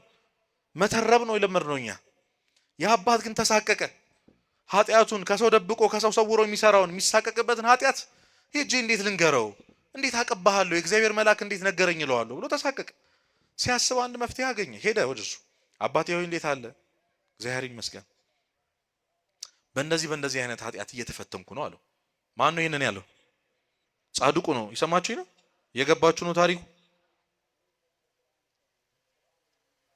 በእንደዚህ አይነት ኃጢአት እየተፈተንኩ ነው አለው። በዛ በሰውየው ኃጢአት እኮ ሲለው ይሄ ሰውዬ በራስ መተማመን አገኘ። ምክንያቱም እኔ ብቻ አይደለሁም ማለት ነው አለ። ስለዚህ የራሴንም ልንገረው፣ ውይ አንተም እኔም እኮ በዚህ ኃጢአት እፈተናለሁ አለ። እውነትህን ነው? አዎ። እንግዲያውስ ሁለት ነን። አፍሬ ተሸማቀቂ ወደ አንተ አለመምጣት አልቻልኩም። ስለዚህ እርዳኝ፣ እንረዳዳ፣ በቃ ንስሐ እንግባ። በሱባኤ እግዚአብሔርን እየወደቅን እየተነሳን እየሰገድን ለምነው ብሎ ጠየቀው። እሺ። በጾም በጸሎት በስግደት እግዚአብሔርን መለመን ጀምሩ። ያ ጻድቅ መነኩሴ ስለ ጓደኛው መነኩሴ አባት ብሎ ምንም ባላረገው ባላጠፋው ኃጢአት አብሮት ይጾም ነበር፣ አብሮት ይወድቅ ይነሳ ነበር። እነሱ ያሰቡት ለ7 ቀን ነበር። በ3ኛው ቀን ክርስቶስ ተገልጦ ያንን በኃጢአት ይወድቅ የነበረውን አባት ምን አለው መሰላችሁ? ስለ ወንድምህ ብዬ ምሬሃለሁ አለው። ስለምን ብዬ? እስኪ ስለ ወንድምህ በሉ ብዬ ምን ብያለሁ? እምነት ስላላቸው ስለሚወዱን ጓደኞቻችን ብሎ እግዚአብሔር ይማረን። አሉ እኮ አንዳንድ አይጠፉም ማለት ቤተክርስቲያን የሚመላለሱ በእግዚአብሔርነት ትንሽ የጠነከሩ ስለነሱ ብሎ እግዚአብሔር ይማረን። ግን እኛ እንደዚህ አይነት ሰው ልንነበር የሚገባን። ለጓደኛ ጸልይለት፣ ጸልዩላቸው። ምን እግዚአብሔር ይምረናል፣ ሁለታችንም ይምረናል። እኔ በየትኛው ጽድቄ ነው ልትሉኝ ትችላላችሁ። ለዛ ነው ቅዱስ ዮሐንስ አፈወርቅ ስለ ወንድሙ መዳን የማያስብ ሰው እሱ ራሱ ድኗል ብዬ አላስብም ይላል። ስለ ወንድሙ መዳን አንድ ወንድም ማሰብ ከሚያቆም ፀሐይ ብርሃኗን መስጠን ብታቆም ይሻላል ብሏል። ወንድሞች ሆይ አንድን ኃጢአተኛ ወደ ንስሐ ብትመልሱ፣ ከኃጢአቱ ብትመልሱት ነፍሳችሁ እንደምታድኑ የኃጢአታችሁን ብዛት እንደምትሸፍኑ አታውቁምን ተብለናል። ሰው በማዳናችን ምንድነው? እኛ ነን። ስለዚህ ስለ ወዳጆቻችሁ ኃጢአት ማልቀስ አለባችሁ። ስለምናቆም ስለማናቆም በሱስ ስለሚሰቃዩት መውጣት እየፈለጉ መውጣት ስላቃታቸው ስለዛ ኃጢአት ስለነዛ ወዳጆቻችን መጸለይ ያለብን ከመፍረድ ይልቅ እነሱን ወደ ታች ከመቅበር ይልቅ ልንጸልይላቸው ልናለቅስላቸው የሚገባ እነዚህ ሰዎች ይጽናናሉ ተብሏል። ሶስተኛው ግፋ ሰማዕታትን እያሰበ የሚያዝን ሰው የሚችለን የለም እኮ ቤተክርስቲያን ሲቃጠል ሰዎች ሰማዕት ሲሆኑ ፕሮፋይል ፒክቸር ማድረግ ማማን ከበደው፣ መፖሰት ማማን ከበደው፣ እያለቀሱ ቪዲዮ መስራት ማማን ከበደው መጸለይ እንጂ እስከዛሬ ባሳለፍናቸው ቤተክርስቲያን በተፈተነችበት ሰማዕታት በሆኑበት በዛ ጊዜ ውስጥ ይህ እየተፈጠረ ያለው ስለኔ ኃጢአት ነው ብሎ ንስሐ የገባ ሰው አለ ከእናንተ መሃል አለ? በእኔ ምክንያት ነው ብሎ የቆረበ ሰው አለ? እግዚአብሔርን ክፍሉን ዘግቶ እያለቀሰ እግዚአብሔር ይቺን ሀገር ማራት፣ ይቺን ቤተክርስቲያን ጠብቃት እባክህ ስለኔ ኃጢአት ብላ አትቅጣት ያለ ሰው አለ? የለም። ማዘን አይደለም ቁጥሩ ነው የሚያሳስበን። ይሄን ያህል ሰው ሞተ፣ ይሄን ያህል ሰው ሞተ የሚለው አይ ምናምን ብለን ሼር እናረጋለን፣ ፖስት እናረጋለን፣ ፕሮፋይል ፒክቸር እናረጋለን። ይሄው ይረሳል። አናለቅስም። ግፋ ሰማዕታትን እያሰቡ ማልቀስ ያስፈልጋል፣ መጸለይ ያስፈልጋል። ከገባን ይቺን ቤተክርስቲያን ከፍ እንዲያደርግልን እንዲጠብቅልን ነው ማልቀስ ያለብን። በዚህ ሱባኤ መለመን ያለብን ሀገራችንን ሰላም እንዲያደርግልን፣ ይቺን ቤተክርስቲያን እንዲጠብቅልን። ከምንም ነገር በላይ የከበረው ትልቁ ሐዘን የጌታችን የመድኃኒታችን ኢየሱስ ክርስቶስን መከራ እያሰቡ ማዘን። እኛ ታውቃላችሁ በአመት አንድ ሳምንት ነው የጌታን መከራ የምናስበው። እሱ ሕማማት ላይ ትዝ የሚለን እሱ ነው። እንደው ተሳስተን ፊልሙንም ካየን ነው የምናዝነው። በልምድ ነው የምናሳልፈው። የሕማማት መዝሙሮች እየሰማን እያለቀስን አንድ ሳምንት ነው የምንታመመው። ሌላ ጊዜ መች ትዝ ብሎን ያውቃል? ስነ ስቅለቱን አይተን አልቅሰን መች እናውቃለን? እግዚአብሔር እኮ በአመት አንድ ሳምንት እንድናስበው ወይ አርብን ብቻ እንድናስባት አይደለም የሞተልን አይደለም። ብናስብማ እንደዚህ ኃጢአተኞች አንሆንም ነበር። እንደዚህ እግዚአብሔርን አንተውም ነበር። ደከመኝ ሳለቸኝ ሳትል እየሰራ ያለው እኮ እናቴ እንዴት ሆነ አሳድገኝ የሚለው ሐሳብ ከጭንቅላት ስለማይወጣ ነው። አባቴ እንዲሆኑ አሳድጎኝ እኔ እንዴት ሰንፋለሁ ብሎ ጠዋት ወጥቶ ማታም ይገባ ሰዋል። ክርስቶስ ሞተልኝ እንደዛ ሆኖ ፈጥሮኝ እንደዛ ሆኖ ህይወት ሰጥቶኝ ምኑን ስጋ ሰቀሉት እስኪባል ድረስ እርቃኑን ተሰቅሎልኝ እንዴት በጠዋት ተኛለሁ ብሎ ቤተክርስቲያን መተታቃለህ። ጌታ እኮ በመስቀል የዋለው ስለኔ ነው ብለህ አስቀድሰህ ታውቃለህ? ራስህን ከኃጢአት ጠብቀህለት ታውቃለህ? አናውቅም። ምንም አይመስልንም እኛ። እመኑኝ ለዚህ ህመም ልብን ማደንደን ትልቅ ኃጢአት ነው፣ ትልቅ ውድቀት ነው። ሰው የክርስቶስን ሐዘን የክርስቶስን መከራ እያሰበ ካላዘነ ከባድ ነው። መቼ ነው የምናለቅስለት ለዚህ አምላካችን? አያሳዝነንም? በፈጠረ ባኖረ ባበላ ባጠጣ ረሰነው እንኖራለን። ኤቲኤም ማሽን እኮ ነው የምናደርገው። ገንዘብ ስንፈልግ ብቻ ነው ወደሱ የምንመጣው፣ የሆነ ነገር ስንፈልግ ብቻ። እኛ እኮ የተፈጠርነው ለማገልገል እኮ ነው፣ እግዚአብሔር እንዲያገለግለን አይደለም። እግዚአብሔር እኮ የቤት ሰራተኛ አይደለም። የምንፈልገውን ነገር ሁሉ የምናዘው ይመስለናል። አንዳንድ ጊዜ ሮቦት ነው እንዲመስላችሁ እግዚአብሔር። በዚህ ምድር ስንኖር ራሳችንን ክደን መስቀሉን ተሸክመን እንድናገለግለው ነው የፈጠረን። ገንዘብ ኪስህን እየሞላ እየተቀጠቅ በሀብት ላይ ሀብት በንብረት ላይ ንብረት እያሳደግክ እንድኖር አይደለም እግዚአብሔር የፈጠረ። ልክ ሲጨላለምና እድሜ ሲገፋ ንስሐ ገብቼ እሞታለሁ ብለህ ጥቅመኛ እንድትሆን አይደለም እግዚአብሔር የፈጠረ። እግዚአብሔር የፈጠረ እንድናገለግል ነው። የሞተልን ሞቱን አስበን ከኃጢአት ከመውደቅ ነፃ እንድንሆን ነው። አትርሱ ይህንን ምመና። ቢያንስ መሸማቀቅ ጥሩ ነው። እውነቴን ነው የምላችሁ፣ መሸማቀቅ። እግዚአብሔር እንድኖርለት የሚፈልገውን አይነት ህይወት እየኖርኩ ያለው ሰው አይደለሁም ብሎ ማዘን፣ አንገት መድፋት ያስፈልጋል። ደረታችን ወጥረን ነው የምንኖረው። እኛ ምን ይመስለናል? አንሸማቀቅም እኮ እግዚአብሔር እያየንም አይመስለን። የሰጠኝን ቤተ መቅደስ አሳደፍኩት፣ እናንተ የእግዚአብሔር ቤተ መቅደስ እንደሆናችሁ አታስተውሉም ወይ ተብሏል። አንተ እኮ እዚሽ ቤተ መቅደስ ውስጥ አይምሮ ላይ ስለመጣው ዘፈን ስለመጣው መጥፎ ሐሳብ ደንግጣ ማትበህ ታውቃለህ። በሰውነትህ ላይ የሰራውን ኃጢአት ግን አያስደነግጠን። ቢገባን እኮ እያንዳንዳችን የእግዚአብሔር ቤተ መቅደስ ነን። እመኑኝ እያንዳንዱ ምን ቀልደው ቀልድ የምናወራው ወሬ የምንሰራው ኃጢአት እዚህ ቤተ መቅደስ ከመስራት የሚተናነስ አይደለም። ምክንያቱም እኛ የማን ቤተ መቅደስ ስለሆነ ምንም ነገር ከመናገራችን በፊት ምንም ነገር ከማድረጋችን በፊት ይህን ነገር ቤተ መቅደስ በሆነ አድርገው ነበሩ ይናገሩ ነበሩ ማለት ያስፈልጋል። ለምን ቤተ ክርስቲያን ማለት እኛ ስለሆነን ይሄ የክርስቶስ ሙሽሮች ስለሆነን አካላችን የማን ስለሆነ ወደድንም ጠላንም አቋረጥን እንጂ እኮ ቆርበን እናውቃለን፣ ቆራቢዎች ነበር። ስለዚህ በስጋ ላይ ክርስቶስ ስጋ ለበደም ላይ የጌታችን ደም አለ። ምናሳደፈው እኮ እሱን ነው፣ ምናቆሽሸው እኮ እሱን ነው። ቢያንስ ኃጢአት እንደሰራ ሰው እንሁን እንጂ ተው። አረ ትንሽ እንሸማቀቅ፣ ትንሽ አንገታችን ንድፋ። ተው እንኩራራ በኃጢአታችን፣ አዝነን ንስሐ እንግባ። ተው እግዚአብሔር ፊቱን እንዲመልስልን እንዲያዝንልን በዚህ ሱባኤ ማልቀስ ካለብን እናታችን መጠየቅ ካለብን ስለ ኃጢአታችን ነው እንዲምረን፣ ልጅሽ በምህረት አይን እንዲመለከተን፣ ይቺን ቤተክርስቲያን እንዲያያት እንዲፈውሳት፣ ይቺን ሀገር በእግሯን እንዲያቆማት፣ ካለችበት እሳት እንዲያወጣት፣ ከምንም ነገር በላይ እናቴ ሆይ እኔም ካለውበት ጉድጓይ እንድታወጭ፣ ልጅሽን ካለማሰብ ልጅሽን ካለማየት እሱን ወደ ማየት እሱን ወደ ማሰብ፣ ለዓለም ለኃጢአት ለራሴ ለሰዎች ሳይሆን ለልጅሽ ለጌታችን ለመድኃኒታችን ለኢየሱስ ክርስቶስ እንድኖር አድርጊኝ። ከሱ ተለይቼ ተጣልኮኛለሁ፣ ተሰብሬያለሁ፣ ኃጢአት ሰርቻለሁ፣ አቅም አጥቻለሁ ለብዙ ነገር። እናቴ ሆይ ከምንም ነገር በላይ ልጅሽን በንስሐ ይቅርታ ጠይቄ ስጋና ደሙን መቀበል አቅጦኛል። ለሱ አብቂኝ እናቴ ሆይ ሌላውን እንደምታደርጊልኝ አምንብሻለሁ። አያቅትሽም፣ አንቺ ሁሉን ቻይ ነሽ። እኔን ግን የልጅሽ ልጅ አድርጊኝ፣ የልጅሽ ልጅ አድርጊኝ ብለን ለምናት ይገባል። ስለዚህ እንዳንስት፣ ይህንን ጾም በተሳሳተ መንገድ እንዳናሳልፍ፣ ለማይረባ ለሚጠፋ አፈር ለሚበላው ነገር ስንለምን ስናለቅስ እንዳንኖር። ሰው ከለመነ ሰው በዚህ ምድር ሲኖር ከፈለገ መፈለግ ያለበት የሚፈልገውን ራሱን ኢየሱስ ክርስቶስን ነው። ዘወትር እኛን ለማግኘት የሚቃትተውን ራሱን ጌታችንን ነው መፈለግ ያለብን። ሌላ ልባችንን ጉድለት የነፍሳችንን ጥልቅ ሸለቆ መሙላት የሚችል ምንም አይነት ነገር በዚህ ምድር ከራሱ ከኢየሱስ ክርስቶስ ውጪ ሌላ ማንም ስለሌለ የሚያዝኑ ብፁዓን ናቸው ነገ ይጽናናሉና። ወስብሐት ለእግዚአብሔር።